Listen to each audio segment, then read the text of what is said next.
क्या आपने सुना है, हमारा अपना दिमाग ही काफी है स्वर्ग को नरक में और नरक को स्वर्ग में बदलने के लिए। आई एम श्योर आपने ये सुना होगा और कईयों ने तो शायद महसूस भी किया होगा। अगर मैं आपसे पूछूं कि आप अभी कैसा फील कर रहे हैं, तो ऑब्वियसली हर किसी के जवाब अलग अलग होंगे, राइट? आपकी करंट सिचुएशन आपके आंसर्स बनाती है, बट आर दे रियल? आप मुझे इस सवाल का जवाब दे रहे हैं या अपनी करंट सिचुएशन एक्सप्रेस कर रहे हैं? क्योंकि इसी सवाल का जवाब कल शायद कुछ और होगा। एंड यही तो बात सबसे मजेदार है, हमारी फीलिंग्स हमारे एक्सपीरियंसेस में रंग भरती है। आई रिपीट, हमारी फीलिंग्स ही हमारे एक्सपीरियंसेस में रंग भरती है। If you are feeling good, everything looks good, taste good, but if we are feeling depressed, everything looks dull, taste bad. हम अनमोटिवेटेड फील करते हैं और ऐसा लगता है मानो एक ऐसी जगह फंस गए हो जहां रहना आपको बिल्कुल पसंद नहीं। इसलिए हमारे फीलिंग्स को समझना, उन्हें कंट्रोल करना हमारा सबसे पहला और बड़ा टास्क है, जिसे हम आगे डिटेल में जानेंगे ही। क्योंकि अगर आपकी इमोशंस पे एक बार जो पकड़ भारी हो गई, तो ये एक पावरफुल गाइड की तरह काम कर सकती है, जो आपको इंडिकेशंस देंगे कि आप कहाँ गलत जा रहे हैं और आपको लाइफ में कौन से जरूरी चेंजेस करने की जरूरत है। As I said, they may be among the most powerful personal growth tools you have. पर सैडली ये इतनी जरूरी बात हमें कोई भी स्कूल या कॉलेजेस में नहीं सिखाता। हमारे अपने पेरेंट्स तक हमें कुछ इस बारे में नहीं सिखाते। Everyone has to learn this and deal with this with their own experiences. Not fair. आज जब हर चीज के लिए मैनुअल इंस्ट्रक्शंस अवेलेबल है, तो क्यों आज तक एक भी मैनुअल इंस्ट्रक्शंस हमारे पास नहीं है to teach you how your mind works and how to use it to better manage your emotions? पर अब this summary of the book master your emotions by Thibaut Meurisse is going to be the one. That one instruction manual you should have received at school, जिसकी मदद से आप न सिर्फ emotions के हर पहलू को डिटेल में जान पाएंगे, बल्कि अपने फियर, लिमिटेशंस को ओवरकम करके आप वो इंसान बन पाएंगे जो आप बनना चाहते हैं. सबसे पहले तो हम ये जानेंगे कि why we are wired to focus more on negativity और इस इफेक्ट को काउंटर करने के लिए हमें करना क्या चाहिए. दूसरा, हम उन चीजों को समझेंगे जो आपके इमोशंस पे सबसे ज्यादा हावी होते हैं, your body, your thoughts, your words और your sleep. And how can we use them to change your emotions. और फाइनली हम जानेंगे कि कैसे हम फियर और डिप्रेशन जैसे इमोशंस को एक्सपीरियंस करते हैं और कैसे उन्हीं को हथियार बना के हम ग्रो कर सकते हैं, personally and professionally. So I'm sure अब तक आप भी मेरी तरह एक्साइटेड हो चुके होंगे to experience this roller coaster ride of emotions with me. आपको पता है, हमारा दिमाग हमेशा नेगेटिव बातें ही सोचना ज्यादा पसंद करता है, या फिर यूं कहूं कि एक बैड सिचुएशन को वर्स्ट सिचुएशन में बदलना जानता है. इसका रीजन है our brain knows only survival. इसका सबसे बड़ा एग्जाम्पल है फियर ऑफ रिजेक्शन. पहले के जमाने में भी अगर किसी ट्राइब ने आपको अपनाने से मना कर दिया, तो आपके सर्वाइवल की प्रोबेबिलिटी बहुत कम हो जाती थी. एंड तब से लेकर आज तक वो बात हम में किसी न किसी तरीके से जेनेटिकली एनग्रेव्ड है. किसी ने आपके प्यार को रिजेक्ट कर दिया हो, बॉस ने आपके काम को रिजेक्ट कर दिया हो, then your brain starts creating even worse situation like अब आगे जॉब मिलेगी या नहीं, how will my wife take it, what will happen to my kids and so on. हमारी इसी इमेजिनरी बबल को वक्त पे समझकर हमें इससे बाहर आना जरूरी है. Otherwise these are the ones who start playing with your emotions miserably and you end up being depressed. कई बार ना हमारे नेगेटिव थॉट्स के अलावा एक और चीज होती है जो हमें एक्सट्रीम इमोशनल पेन महसूस करवा सकती है, and that is our ego. हमेशा 5 स्टार मिलने वाले ऑथर को जब 1 स्टार मिलता है तो he just forgets the appreciation he has received so far. he just gets disturbed by that one bad review. क्योंकि obviously उसका ego hurt हो गया. Even after knowing that हमारे आसपास कई तरह के लोग होते हैं, सबकी choices अलग होती है, तुम सभी को एक साथ खुश नहीं कर सकते. And that doesn't even matter, right? Still you get disturbed. And that's when you start experiencing unnecessary pain and worry जो आपके quality of life पे negatively impact करती है. और इसी negativity से overcome करने के लिए हमें हमारे mind को तैयार करना है, उसे reprogram करना है. हमारे human mind की यही तो एक खासियत है कि we can use our thoughts to shape our reality and interpret events in a more empowering way. Exactly यही हम इस बुक के माध्यम से सीखने वाले हैं. As I said before, कि हमारा ब्रेन सिर्फ एक ही चीज जानता है, सर्वाइवल. तो अपने आप को बचाने के लिए वो दुनिया के हर वर्स्ट सिचुएशन में आपको इमेजिन करवाता है, so that you could find your way out. But in this case, few do and rest just stuck in there. तो सबसे पहले तो अपने रियल हैप्पीनेस को पहचानिए and then start running towards it. और हमारे हैप्पीनेस का करता धरता है dopamine. Dopamine is a neurotransmitter which plays a major role in rewarding certain behaviors. जब हमारे ब्रेन के कुछ प्लेजर सेंटर्स में डोपामाइन रिलीज होता है, तब हम फील करते हैं happiness. We get this feeling during exercise, when you gamble, have sex or eat great food. Dopamine का सबसे बड़ा काम होता है खाना ढूंढना, ताकि आप भूख से ना मरे, और दूसरा अपने लिए एक मेट ढूंढना, ताकि हमारी रिप्रोडक्टिव सिस्टम चलती रहे.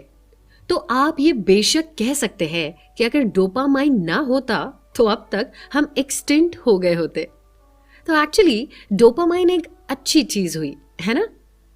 वेल, इसका जवाब हाँ भी है और ना भी, क्योंकि आज के जमाने में social media and extreme marketing techniques की वजह से कांस्टेंट आने वाले notifications, likes, comments can give you multiple shots of dopamine in a day, which is not good at all. ये एक तरह का एडिक्शन है. And when we know that happiness is a part of our emotions, तो इसी emotion पे हमें control पाना बहुत जरूरी है. अगर आप अपने फोन से बहुत ज्यादा एडिक्टेड है, रोजाना टीवी देखना आपके लिए जरूरी है, वीडियो गेम्स घंटों खेलते रहना आपका शौक है, तो प्लीज प्लीज अपने आप को वही रोकिए, क्योंकि इसके रिपरकशंस खतरनाक हो सकते हैं. कई साइंटिस्ट की रिसर्च ने यह प्रूव किया है कि too much doses of dopamine can lead to death too. So be aware. तो अपने इमोशंस को कंट्रोल में करने के लिए सबसे जरूरी है अपने एडिक्शन को रोकना और एक असली खुशी को महसूस करना. और जो ये खुशी आपने एक बार महसूस की, तो I am sure you will know where to begin and where to stop in life. Hope you find this helpful. और अगर आपके भी कुछ ऐसे एक्सपीरियंसेस रहे हो तो हमारे साथ जरूर शेयर करें, ताकि हमें कुछ नया सुनने या सीखने तो मिले. और हाँ, अपनी लाइफ को बेटर बनाने के लिए keep trying, just don't give up at any point.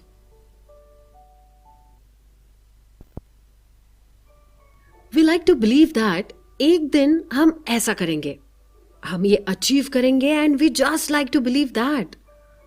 लेकिन बारी जब करने की आती है तो ये जोश सिर्फ कुछ दिन सस्टेन कर पाता है, and then back to square one, है ना? What you need here is consistency. But that's a different topic of discussion.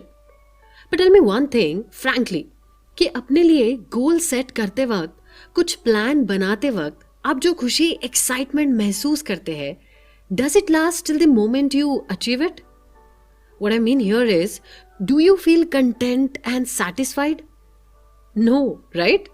क्योंकि तब तक आपके माइंड ने आपके लिए नेक्स्ट गोल सेट कर दिया होता है. सो आप भले ही हैप्पी फील करेंगे, लेकिन हैप्पीली एवर आफ्टर बिल्कुल नहीं. And this phenomenon of continuously adapting to new crave is known as hedonic adaption. 1978 में लॉटरी विनर्स एंड पैराप्लेजिक के ऊपर की गई study was extremely an eye opening for everyone. अगर आपको वो जानना है तो जरूर डैन गिलबर्ट्स के Ted talk and the surprising science of happiness के बारे में सुने या पढ़े। मुझे गारंटी है ये आपके हैप्पीनेस की डेफिनेशन को ही बदल के रख देगा।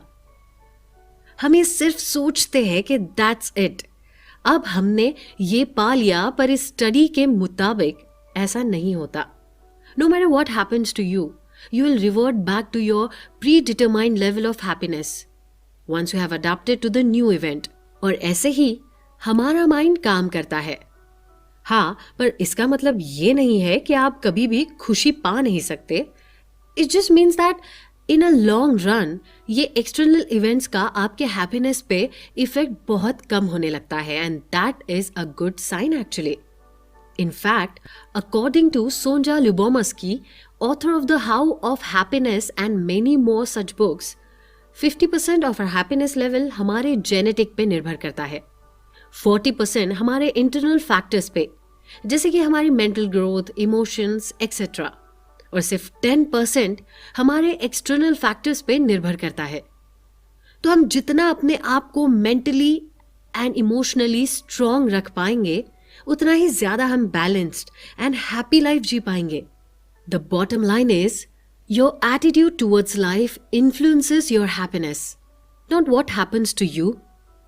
सो लाइफ में कभी भी कोई भी सिचुएशन क्यों ना आ जाए, हमें 3 रूल हमेशा याद रखने होंगे जो हमें हमारी मंजिल तक जरूर पहुंचा सकते हैं। 1. Never give up attitude. Number 2. Fight back attitude. And number 3. Remind yourself rule number 1। इनसे आप अपने आप को मोटिवेटेड रख पाएंगे, न्यू एक्साइटमेंट लेवल जनरेट कर पाएंगे, एंड आप अपनी लाइफ एक दिन नहीं बल्कि एक दिन में बदल पाएंगे।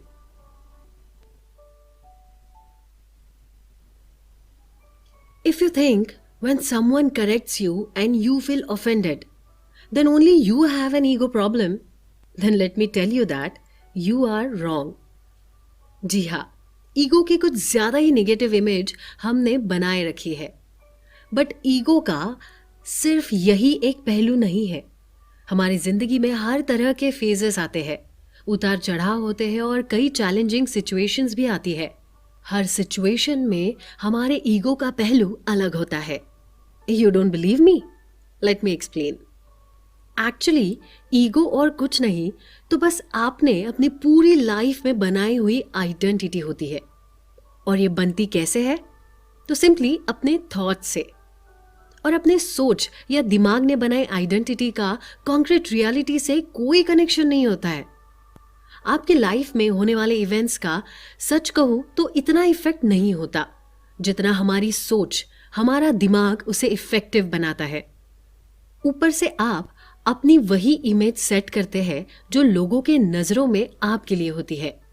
प्लस ऐसे ही कई चीजें आप अपने दिमाग में बनाए जाते हैं जो आपके नाम, रिलीजन, पॉलिटिकल बिलीफ या फिर आप जिस फील्ड में काम करते हो उससे जुड़ी होती है।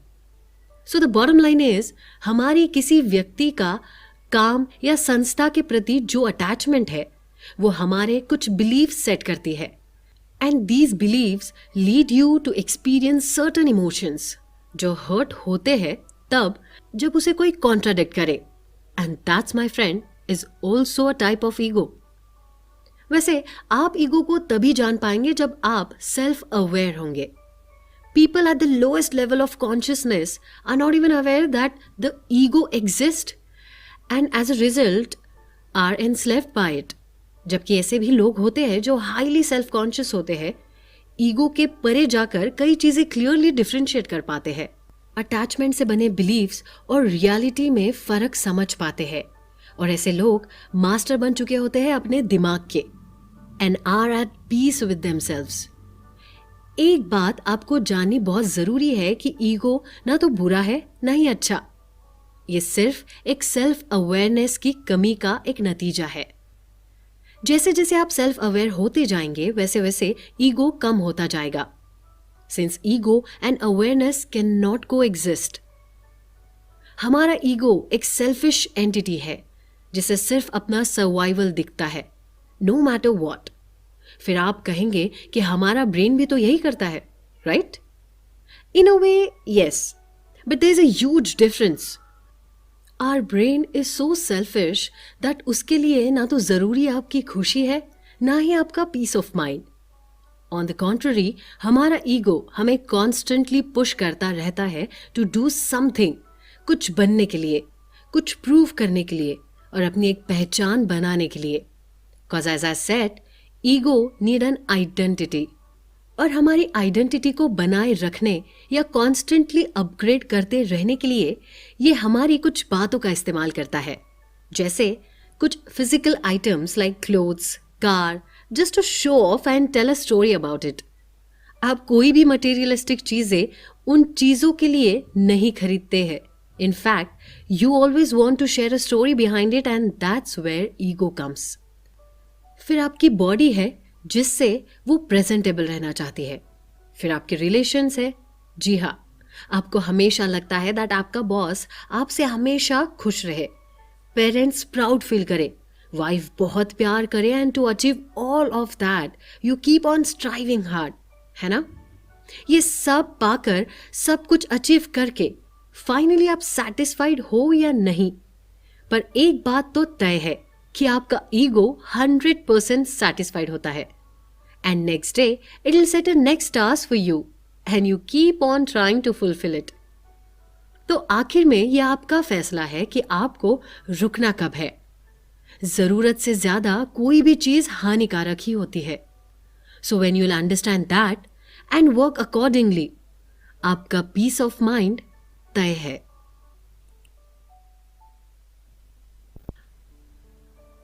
हमारा हंसना, रोना, सैड फील करना, एक्साइटेड होना, गुस्सा करना, ये सारे हमारे इमोशन ट्रेट्स है. ये तो हम सब जानते हैं, लेकिन इनको हम जानेंगे थोड़ी और गहराई से. The first thing to understand here is that emotions comes and go. उनके ऊपर हमारा कंट्रोल आने से पहले हमें ये जानना जरूरी है कि ये होते बड़े अनप्रेडिक्टेबल है. पल में कुछ तो पल में कुछ और. अगर आप अपने आप से हमेशा सिर्फ खुश रहने की एक्सपेक्टेशंस लेके चलेंगे तो आपका डिसअपॉइंट होना लाजमी है. अगर कोई सिचुएशन इंटेंस है तो एकदम से सहम जाना, कुछ वक्त के लिए मायूस होना लाजमी है. And please let it happen. It's a process. अगर आप उस सिचुएशन को स्ट्रांगली फेस करना चाहते हैं तो उस सदमे को पहले महसूस करना, उसका एब्जॉर्ब होना जरूरी है. You must allow yourself to feel sad without adding any commentaries to it, such as I shouldn't be sad और what's wrong with me. Instead you allow reality to just be. आप भले ही कितने भी mentally strong रहे, पर कभी कभी depressed feel होना, बिट्रेड, इनसिक्योर या अशेम्ड फील करना बहुत नॉर्मल है. इससे ना तो आप कमजोर साबित होते हैं और ना ही लूजर. ये तो इमोशंस का खेल है. And do you know what's the best part about it? Emotions आते तो रहते हैं, लेकिन वो चले भी जाते हैं. और सच कहो तो नेगेटिव इमोशंस कई बार हेल्पफुल होते हैं. कहते हैं ना, sometimes you have to touch rock bottom before you can reach the top. दुनिया में बड़े से बड़े लोगों ने डिप्रेशन को फेस किया है, but their strong willpower of fighting back made them what they are today. देखिए ना, भले ही आपको पेन में रहना पसंद ना हो, पर यही प्राइमरी पेन आपको बताता है that something is wrong with you and takes you to the doctor. फिर चाहे वो छोटी सी सर्जरी हो, ऑपरेशन हो या कुछ और, जो आपको इस फिजिकल पेन से बाहर निकालती है. And then you start feeling better, right? Emotions भी बिल्कुल ऐसे ही तो है. ये थोड़ा नाराजगी, डिसअपॉइंटमेंट दिखा के आपको जता देते हैं that now this is the time to let go of some people, quit your job और remove a disempowering story that creates suffering in your life. हर किसी की लाइफ में कभी ना कभी तो डिफिकल्ट फेज आता ही है, जिसमें हम बिल्कुल ट्रैप्ड फील करते हैं. लगता है मानो अब खुशी तो कभी मिलेगी ही नहीं, हर जगह बस अंधेरा, है ना? बट आज देखिए, वो वक्त भी टल चुका है. You are at a brighter side now. पर अगर कुछ बातें, चीजें या लोग आपको आज भी खलते हैं, तो पहले उनके प्रति अपने बिलीफ को बदलिए, फिर इमोशंस अपने आप बदल जाएंगे। निगेटिव बातें या थॉट्स कई सालों तक मन में दबा कर रखना भी अपने आप को तकलीफ देना है। उसे खत्म करिए। और उसके लिए अगर आपको एक फोन कॉल करना पड़े, गले लगना पड़े या बस एक सिंपल सा मैसेज टाइप करना पड़े, तो हिचकिचाइए मत। हमारी छोटी सी लाइफ में हम अगर जगह सिर्फ खुशियों को देना चाहते हैं, तो उसके लिए जगह भी हमें ही बनानी पड़ती है। Just keep one thing in mind, that बाहरी कोई भी सिचुएशन, इंसान या इवेंट्स आपके साथ नहीं खेल रहा, वो बस आपके इमोशंस के साथ खेल रहा है। और वो इंसान या इवेंट आपके बहुत करीब है तो अफेक्ट होना लाजमी है, लेकिन अवेयर रहना कि I am hurt, deeply hurt, but at least I got to know that real face now. Emotions तो हर्ट हो गए, लेकिन अपने आप को टूटने मत देना, क्योंकि आपको तोड़ने वाला और कोई नहीं होता, आप खुद होते हैं।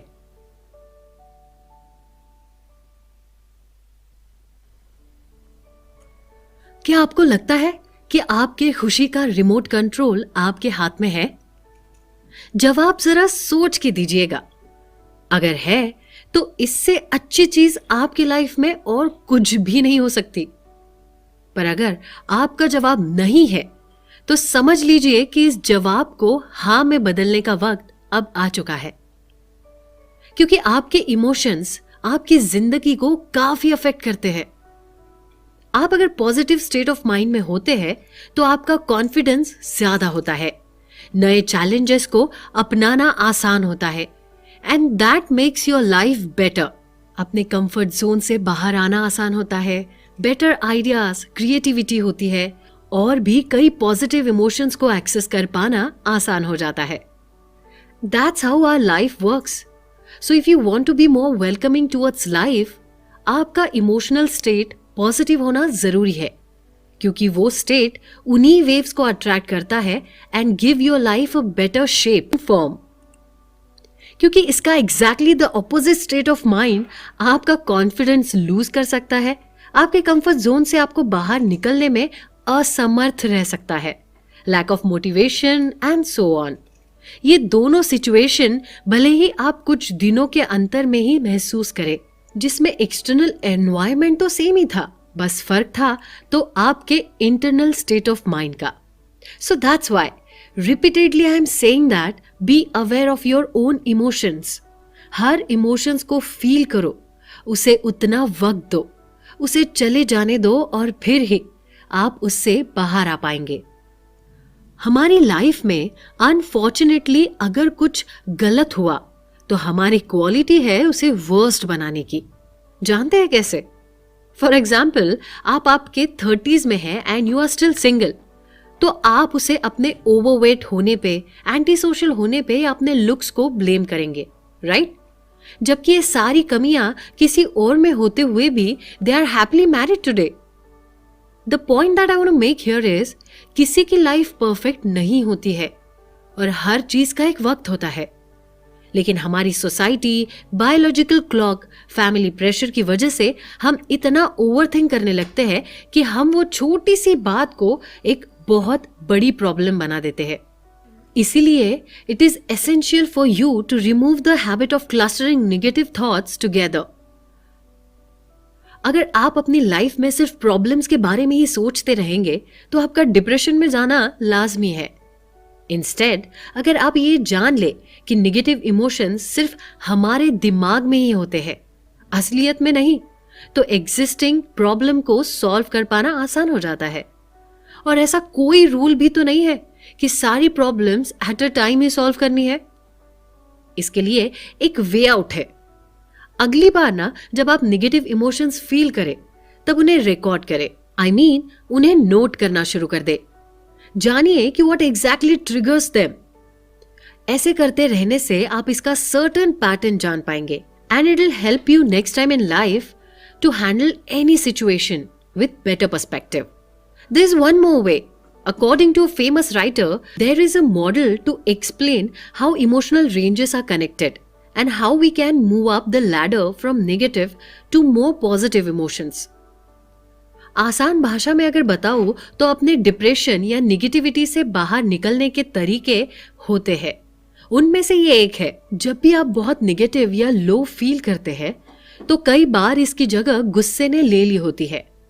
हर छोटी चीज पे गुस्सा होना, चिड़चिड़ापन, ये एक तरीका है निगेटिविटी से बाहर निकलने का। You climb a step ahead in the ladder of emotions towards positivity. बेशक गुस्सा होइए, अपनी निगेटिविटी बाहर निकालिए और फिर धीरे धीरे अच्छा महसूस आप खुद ही करने लगेंगे। बेसिकली हम जब निगेटिविटी से घिरे हुए होते हैं तब हमारे दिमाग में ड्रामेटिक डायलॉग्स चलते ही रहते हैं, जैसे क्या मैं कभी इससे बाहर आ पाऊंगा, अगर सिचुएशन इससे भी बुरी हो गई तो, क्या मेरे पास इसके लिए इनफ पैसे है, अगर मैं काम पे जा ही नहीं पाया तो, एंड सो ऑन। यही इंटरनल डायलॉग्स सफरिंग क्रिएट करते हैं। Negative emotions are not the problem, the mental suffering you create out of this emotions is. और ये सफरिंग ही हमारी सबसे ज्यादा एनर्जी कंज्यूम करती है, वरना दिन भर डेस्क पे सिर्फ बैठे रहने से कोई प्रैक्टिकली थक सकता तो है नहीं, राइट? इस बात पे एक बार सोचिएगा जरूर और फिर मेरे साथ भी शेयर जरूर कीजिएगा। अगर ऐसे इंसिडेंट्स आपके भी लाइफ में हुए हैं तो हमारे साथ जरूर शेयर कीजिए and do let us know your secret way out also. Till then keep listening and be positive. We all know by now कि इमोशंस कितने कॉम्प्लेक्स होते हैं, कितने एक्सटर्नल इवेंट्स एंड लोगों पे डिपेंडेंट होते हैं। पर अगर मैं कहूं कि हमारे कुछ फिजिकल या रूटीन बदलाव से भी आप काफी हद तक इमोशंस कंट्रोल कर सकते हैं तो जी हाँ, अगर हम हमारे स्पॉन्टेनियस रिएक्शन को एक्सक्लूड करें जो कि हमारे सर्वाइवल मैकेनिज्म की वजह से आते हैं, तो हम अपनी बॉडी, आवाज, ईटिंग हैबिट्स, स्लीप रूटीन्स का ध्यान रख इमोशंस कंट्रोल कर सकते हैं। What we exactly need is quality life. हमारी स्लीपिंग हैबिट्स या रूटीन का अगर हम ध्यान रखें तो आप बदलाव महसूस कर सकते हैं। अब देखिए ना, अगर आपकी किसी दिन नींद पूरी नहीं हुई हो तो आप पूरा दिन स्लीप डिप्राइव्ड, फटीग या चिड़चिड़ापन फील करते हैं, ना किसी में कॉन्सेंट्रेट कर पाते हैं और ना ही किसी में पॉजिटिव फील कर पाते हैं। And then you end up having difficulty dealing with the negative emotions. According to a survey performed on a people suffering from anxiety or depression, most of the respondents received less than 6 hours sleep per night. इसलिए जरूरी है कि अच्छी नींद आने के लिए आप कुछ जरूरी चीजों का ध्यान रखें, जैसे सोने से पहले रूम को पिच ब्लैक कर दे। It gives calming effect. अपने आसपास मोबाइल फोन्स बिल्कुल भी ना रखे, अगर रखना ही पड़े तो एरोप्लेन मोड पे रखे। सोने से कम 2 घंटे पहले तक बहुत ज्यादा वाटर इनटेक ना ले, ताकि आप पूरी रात बिना उठे एट ए स्ट्रेच सो सके। और अपना इवनिंग रिचुअल सेट रखिए। स्लीपिंग टाइम अगर आप फिक्स रखें तो आपकी बॉडी को आदत होती है and it will help you to be on track. Try to follow the rituals even on weekends. भले ही आपको ये एक छोटी सी बात लगे, लेकिन इसके फायदे ऑन इमोशनल फ्रंट बहुत ज्यादा है। You feel fresh, you feel happy and positive, and that's the attitude we need to handle any situation. अब बात करते हैं आपके बॉडी लैंग्वेज की। Have you noticed one thing? जब भी बॉयज, मैन किसी खूबसूरत लड़की को देखते हैं, then they try to straighten their backs, expand their chest and tighten their stomachs. और वो जो posture होता है, that gives them a confidence. It's funny, right? But यही सच है। उस 2 मिनट के लिए वो हाई लेवल कॉन्फिडेंस फील करते हैं to face that situation, come out as a hero. तो fake it till you make it, simple. इसलिए रेगुलर एक्सरसाइज करना, गुड ईटिंग हैबिट्स रखना, ये सिर्फ आपको फिजिकली ही नहीं, मेंटली एंड इमोशनली भी फिट रखने में हेल्प करता है। जब आप अपने आप को आईने में देखते हैं, यू शुड फील कॉन्फिडेंट, और वही कॉन्फिडेंस आपको किसी भी तरह की चीज या सिचुएशन या लोगों से डील करने में मदद करता है। बिलीव इट और नॉट, हम जैसा अपने आप को समझते हैं, दुनिया भी हमें वैसे ही समझेगी। अगर आप अपने आप का, अपनी बॉडी का, अपनी मेंटल एंड फिजिकल स्टेबिलिटी का ध्यान रखेंगे तो लोग आपके इमोशंस का ख्याल अपने आप रख ही लेंगे। It might sound tricky, but trust me, it's the reality. और तो और famous professor of psychology Michael Otto का भी ये कहना है कि you usually derive a mood enhancement effect within 5 minutes of moderate exercise. And as we have just seen, exercising regularly improves your long-term mental health and can be as effective as antidepressant. तो हमारी sleeping habits and body language से life में किए changes आपकी life को काफी बेहतर बना सकते हैं। मैं ये नहीं कहूंगी कि आपकी लाइफ आसान हो जाएगी, लेकिन मुश्किलों से घिरी तो बिल्कुल भी नहीं रहेगी। ऐसे और भी फिजिकल चेंजेस हैं जिनके बारे में हम जानेंगे। तब तक के लिए stay tuned, stay happy and stay healthy.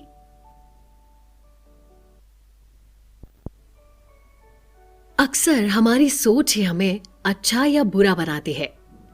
क्या आप इस बात को मानते हैं? आपके किसी और या अपने आप के लिए जो थॉट्स होते हैं वो आपकी एक तरह से पर्सनालिटी फॉर्म करते हैं।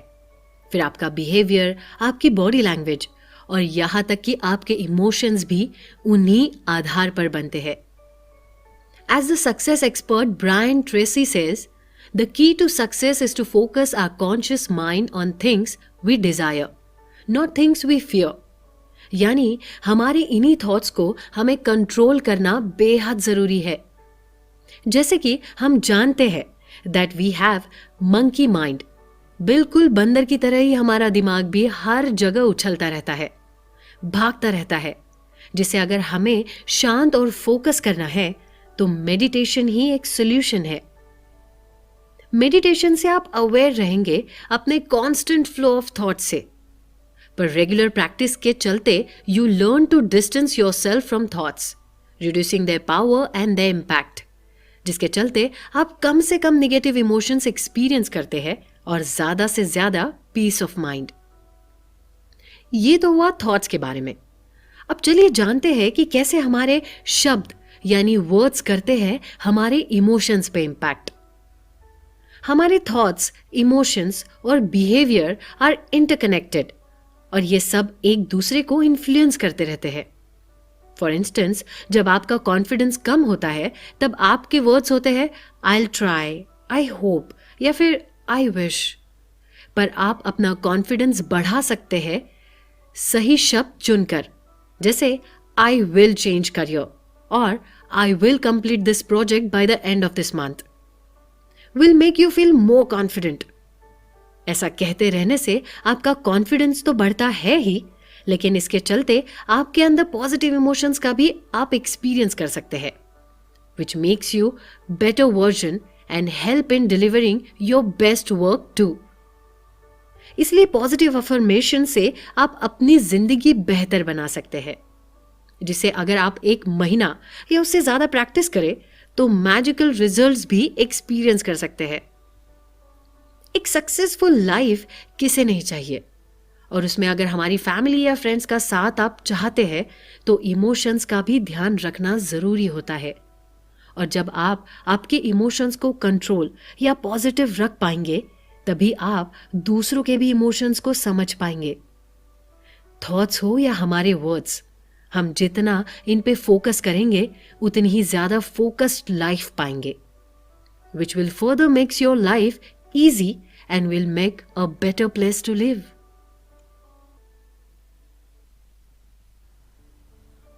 Close your eyes. Breathe in and breathe out. Breathe in and breathe out. Do you feel the difference? Well, घबराइए नहीं, यहाँ कोई मेडिटेशन सेशन नहीं होने वाला है, लेकिन इनके फायदों के बारे में हम जरूर आज बात करने वाले हैं। क्या आप जानते हैं कि हमारी ब्रीदिंग प्रोसेस भी हमारे इमोशंस पे बहुत बड़ा इम्पैक्ट करती है? जी हाँ, हम किसी भी चीज बिना जिंदा रह सकते हैं, लेकिन सांस लिए बिना बिल्कुल नहीं। पर सांस लेने